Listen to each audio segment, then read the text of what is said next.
루마니아의 수도 부쿠레슈티에 있는 한 체육센터 사무실, 인상을 찌푸리고 있는 외국인 여성이 한 남성과 인터뷰를 진행하고 있습니다. 남성은 계약서를 내밀며 사인을 하라고 요청하지만 어째서인지 루마니아 여성은 모든 말이 거짓말 같다며 팔짱을 끼고만 있는데요. 그런데 바로 그 순간 스포츠 유니폼을 입은 한국인 학생이 들어오더니 한국행 비행기 티켓과 사진 한 장을 내밀며 여성에게 한마디를 건넵니다. 외국인 여성은 큰 충격에 빠진 듯 머리를 부여잡더니 갑자기 자리에서 일어나 계약서 종이를 찢어버리기 시작하는데요. 과연 외국인 여성과 한국인 학생에게는 무슨 일이 있었던 것일까요? 안녕하세요. 저는 루마니아에서 주부 핸드볼팀의 총괄 운영과 선수로 함께 뛰고 있는 마리아 플로라라고 합니다.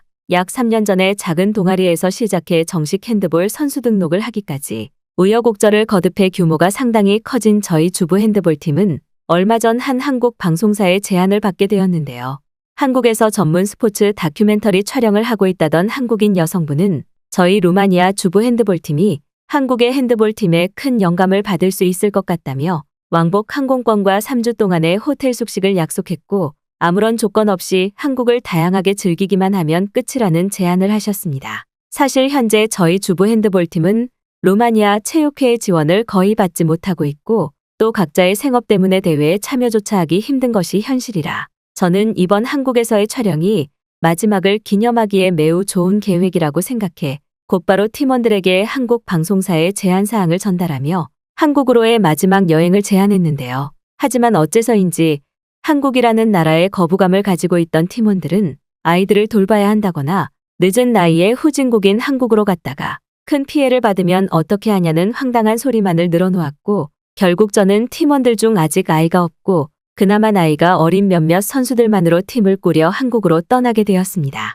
사실 저조차도 한국을 한 번도 경험해보지 못했기에 알 수 없는 두려움이 들기도 했지만 그저 해외여행이라는 생각으로 무덤덤하게 한국에 도착하게 되었는데요. 그런데 뜻밖에도 선수들과 함께 도착한 한국은 공항에서부터 루마니아와는 사뭇 다른 광경들이 보이기 시작했습니다. 그 중에서도 제일 신기했던 것은 한국 공항은 어디를 둘러봐도 돈이 많은 것처럼 느껴지는 시설물들이 눈에 보였다는 사실이며 다소 낙후되어 있고 위험해 보이는 루마니아의 공항과는 달리 상당히 쾌적했다는 것입니다. 하지만 한국에서의 진짜 놀라움은 바로 공항을 떠나 버스를 탔을 때였는데요. 보통 루마니아의 버스는 대부분이 엄청나게 낡아 있어서 주행 도중 버스가 멈추는 경우도 상당히 많은데 한국은 요즘 최고 선진국에만 있다는 전기를 이용한 버스가 너무나 평범한 듯 운영되고 있었고 이러한 한국의 수준 높은 교통수단은 저와 동료들을 당황하게 만들었습니다. 심지어 버스에 올라타자마자 보이던 광경은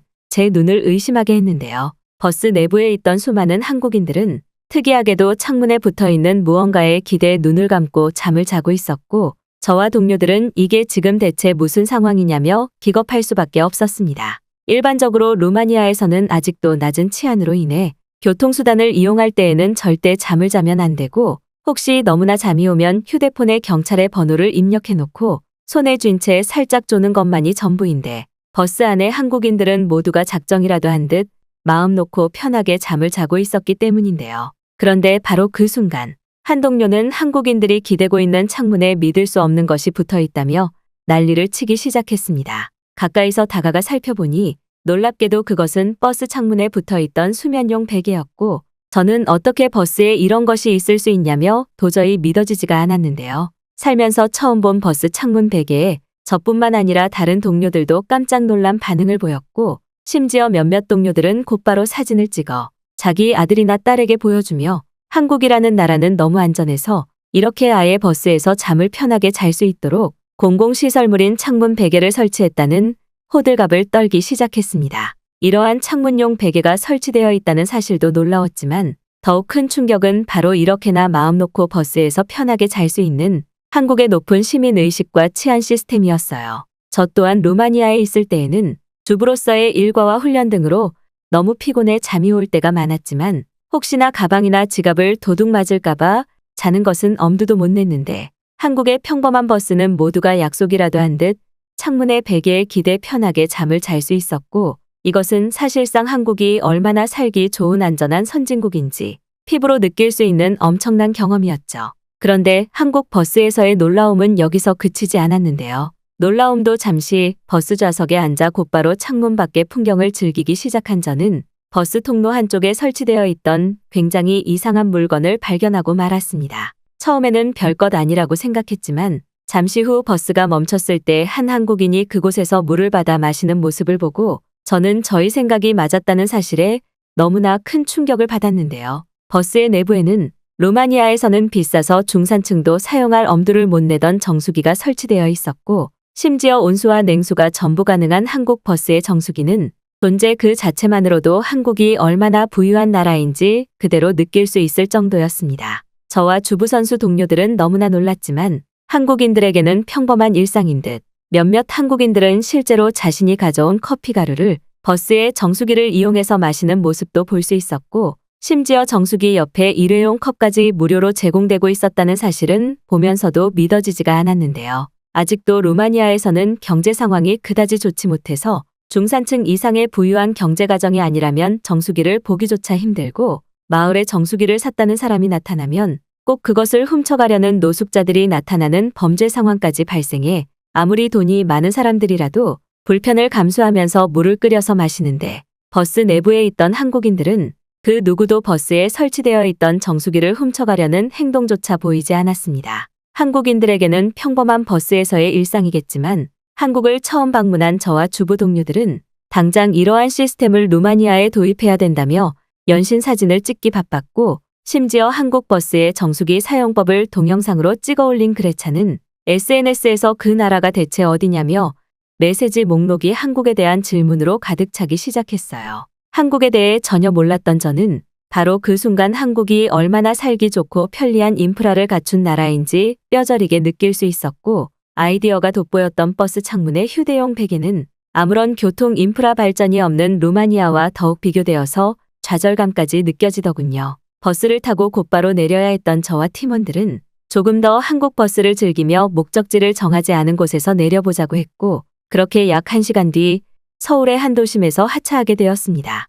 한국은 교통 인프라에서 엄청난 발전을 이룬 것인지 하차를 할 때에도 루마니아에서처럼 소리를 질러 내려야 된다는 표시를 하지 않고도 조용하게 버튼을 눌러 하차할 수 있어서 더욱 좋았는데요. 버스에서 내린 뒤 저는 곧바로 다큐멘터리 촬영을 요청했었던 한국인 방송사 직원분에게 전화를 걸었고 자신의 이름을 도경이라고 소개한 직원분께서는 곧바로 저희가 내린 하차 장소로 오겠다면서 근처에서 조금만 기다리라고 하시더군요. 한국의 길거리는 루마니아와 다르게 굉장히 밝고 평화로운 분위기만 느껴졌고 심지어 길거리의 바닥들이 온전하게 형태를 유지하고 걷는 것에 불편함이 없다는 것은 아직 길거리 도보 공사조차 제대로 되지 않은 루마니아와 더욱 비교되어서 극명하게 느껴졌습니다. 약 20분 뒤 한국인 직원분 도경 씨는 큰 승합차를 타고 저희를 데리러 오셨고 나머지 이야기는 차를 타고 가면서 얘기하자며 저희를 안내해 주셨는데요. 이미 한국에 오기 전에 도경 씨와 촬영 일정에 대해서는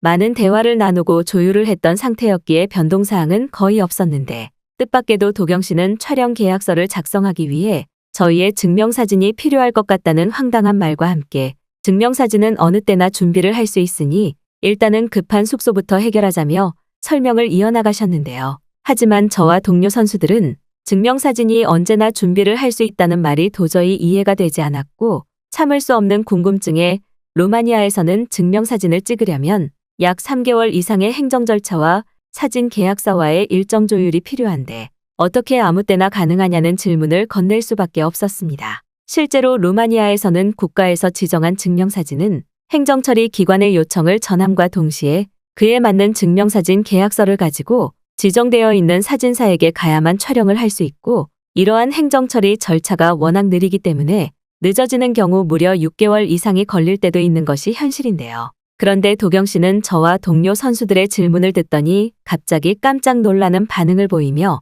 오히려 루마니아에서는 그렇게 불편해서 어떻게 하냐면서 뜬금없이 한국에서는 길거리에서마저 아무 때나 증명사진 촬영이 가능하다는 믿지 못할 말을 하셨습니다.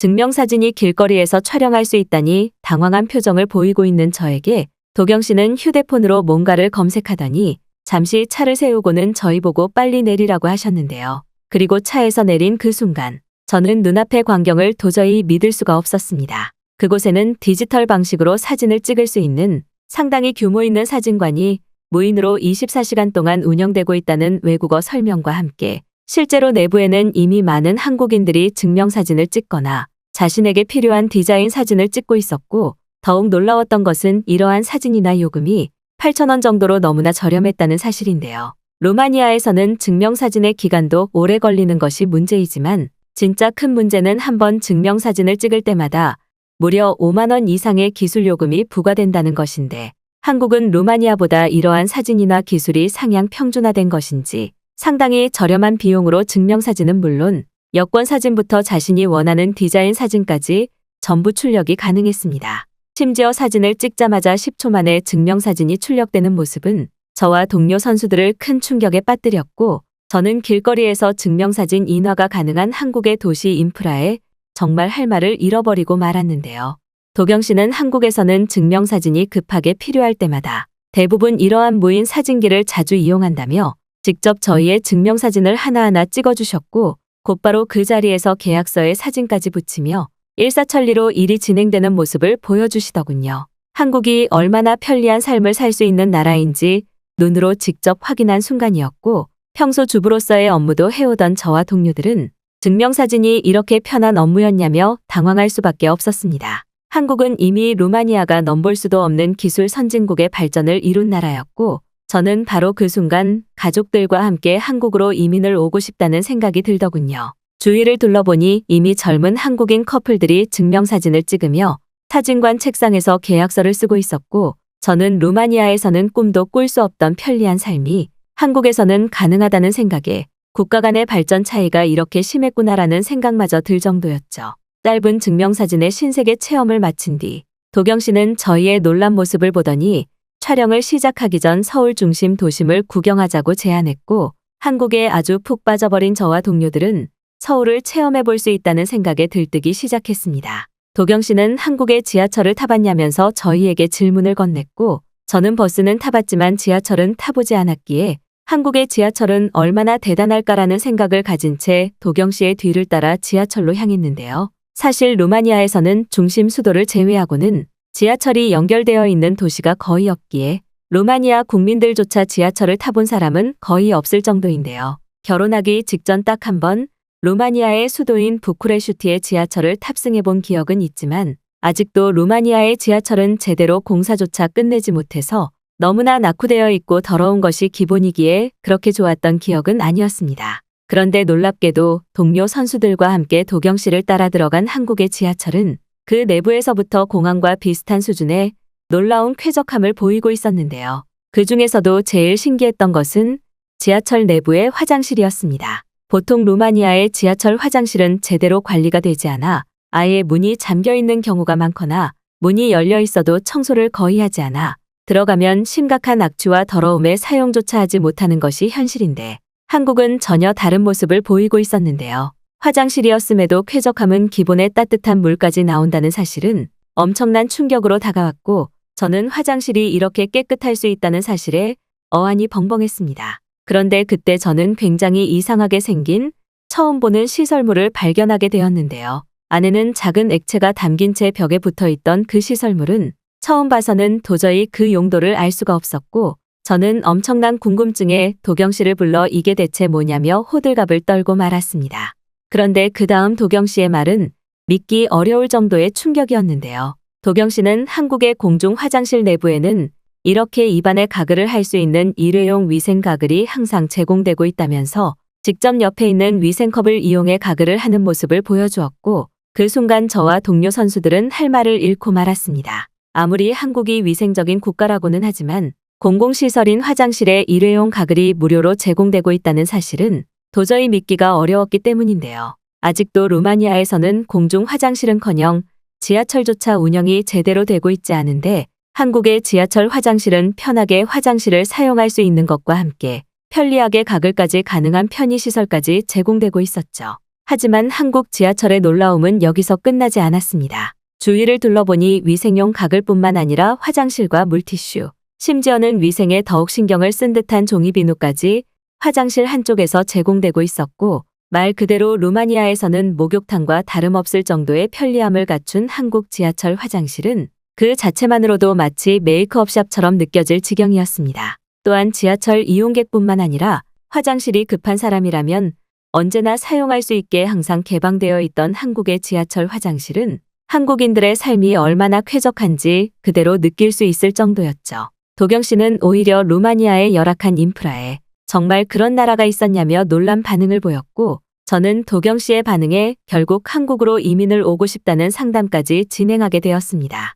그 후 한국에서 3주간의 다큐멘터리 촬영을 마친 저는 매우 많은 한국인 친구들을 사귈 수 있었고, 저의 한국 이민에 대한 답도 얻을 수 있었는데요. 저뿐만 아니라 제 딸을 위해서라도 저는 한국으로의 가족 이민을 결심했고, 지금은 저희 남편 브라타가 한국에서의 삶을 느껴보기 위해 저를 만나러 한국행 비행기에 탑승한 상태입니다. 정확히 언제 한국으로 이민을 올지는 모르겠으나 저에게는 꿈만 같은 한국에서의 삶이 너무나 기다려지는 것 같네요.